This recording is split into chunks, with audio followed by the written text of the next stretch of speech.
morning, everybody. Harry Potter here. I am a true wizard, you know. Today we are going to, no, it's Mrs. Pickles, look. Today I'm going to read The Ichabod by the same author, by J.K. Rowling, who is the same author who wrote Harry Potter. Now, J.K. Rowling wrote this book for her children many, many years ago, and she published it only last year for the first lockdown. And what she did, she published one chapter at a time online. So all children during lockdown around the world were able to enjoy her work. How beautiful that is. And it was completely free. So she also asked children around the world to make illustrations based on her book. And then she later included in her book now. So all the children, all the illustrations here were made by children about your age, because she asked children in primary school to do it. And I will be able to show you some. So the Ichabod is the story I'm going to share with you today. This is chapter 1.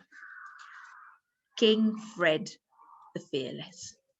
Now, once upon a time, there was a tiny country called Cornucopia, which had been ruled for centuries by a long line of fair-haired kings.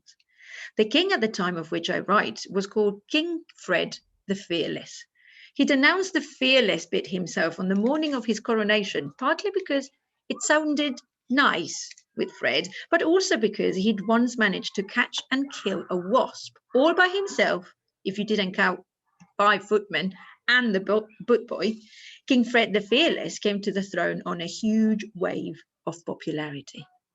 He had lovely yellow curls, fine sweeping moustaches, and looked magnificent in the tight breeches, velvet doublets, and ruffled shirts that rich men wore at the time. Fred was said to be generous, smiled and waved whenever anyone caught sight of him, and looked awfully handsome in the portraits that were distributed throughout the kingdom to be hung in town halls. The people of Cornucopia were most happy with their new king, and many thought he'd ended up being even better at the job than his father, Richard the Righteous, whose teeth, though nobody had liked to mention it at the time, were rather crooked. King Fred was secretly relieved to find out how easy it was to rule Cornucopia. In fact, the country seemed to run itself. Nearly everybody had lots of food. The merchants made pots of gold, and Fred's advisors took care of any little problem that arose. All that was left for Fred to do was beam at his subjects whenever he went out on his carriage and go hunting 5 times a week with his 2 best friends, Lord Spittleworth and Lord Flapoon. Now, Spittleworth and Flapoon had large estates of their own in the country, but they found it much cheaper and more amusing to live at the palace with the king, eating his food, hunting his stags, and making sure that the king didn't get too fond of any of the beautiful ladies at court. They had no wish to see Fred married because a queen might spoil all their fun. For a time, Fred had seemed to rather like Lady Eslander, who was as dark and beautiful as Fred was fair and handsome, but Spittleworth had persuaded Fred that she was far too serious and bookish for the country to love her as a queen. Fred didn't know that Lord Spittleworth had a grudge against Lady Eslander. He'd once asked her to marry him, but she had turned him down. Lord Spittleworth was very thin, cunning, and clever. His friend Flapoon was ruddy-faced and so enormous that it required 6 men to heave him onto his massive chestnut horse.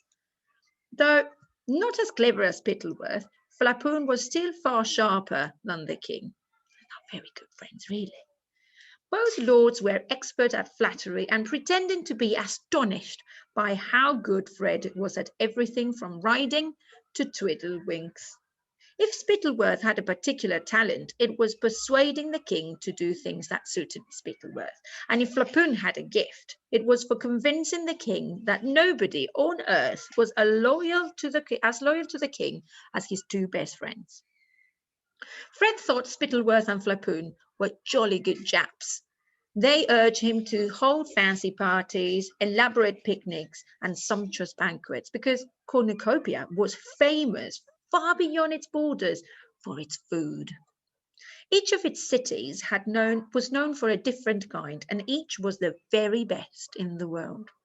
The capital of Cornucopia, Chouville, lay in the south of the country and was surrounded by acres of orchards, fields of shimmering golden wheat, and emerald green grass on which pure white dairy cows grazed.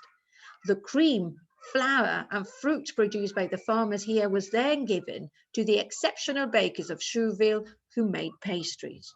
Now, think, if you please, of the most delicious cake or biscuit you have ever tasted. Okay? Well, let me tell you that they'd have been downright ashamed to serve that in Chouville, unless a grown man's eyes filled with tears of pleasure when eating one of those pastries. Then it was deemed a failure and never made again. The bakery windows of Chouville were piled high with delicacies such as maidens' dreams, fairies' cradles, and most famous of all, hopes of heaven. They were so exquisitely, painfully delicious that they were saved for very special occasions, and everybody cried for joy as they ate them. King Porphyrio of neighbouring Pluteria had already sent King Fred a letter offering him the choice of any of his daughters in marriage in exchange for a lifetime supply of hopes of heaven. But Spittleworth had advised Fred to laugh in the Pluterian ambassador's face. His daughters are nowhere near pretty enough to exchange for hopes of heaven, sire, said Spittleworth.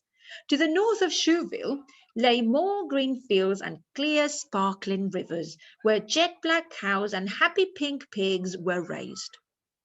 These, in turn, served the twin cities of Kurtzburg and Baronstown, which were separated from each other by an arching stone bridge over the main river of Cornucopia, the Flume, where brightly coloured barges bore goods from one end to another of the kingdom. Kurtzburg was famous for its cheeses. I can see that's my favourite city. There were huge white wheels of cheese, dense orange cannonballs, big crumbly blue veined barrels, and little baby cream cheeses smoother than velvet. Baronstown was celebrated for its smoked and honey roasted hams, its side of bacon, its spicy sausages, its melting beef steaks, and its venison pies. Savoury fumes rising from the chimneys of the red brick Baronstown stoves mingled with the odours dank wafting from the doorways of the Kurtzburg cheesemongers, and for 40 miles all around it was impossible not to salivate breathing in the delicious air. A few hours north of Kurtzburg and Baronstown, you came upon acres of vineyards bearing grapes as large as eggs, each of them ripe and sweet and juicy. Journey onwards for the rest of the day, and you reach the granite city of Jeroboam, famous for its wines. They said of the Jeroboam air that you could get tipsy simply walking its streets. The best vintages changed hands for thousands upon thousands of gold coins, and the Jeroboam wine merchants were some of the richest men in the kingdom. But a little north of Jeroboam, a strange thing happened. It was as though the magically rich land of Cornucopia had exhausted itself by producing the best grass, the best fruit, and the best wheat in the world. Right at the northern tip came the place known as the Marshlands.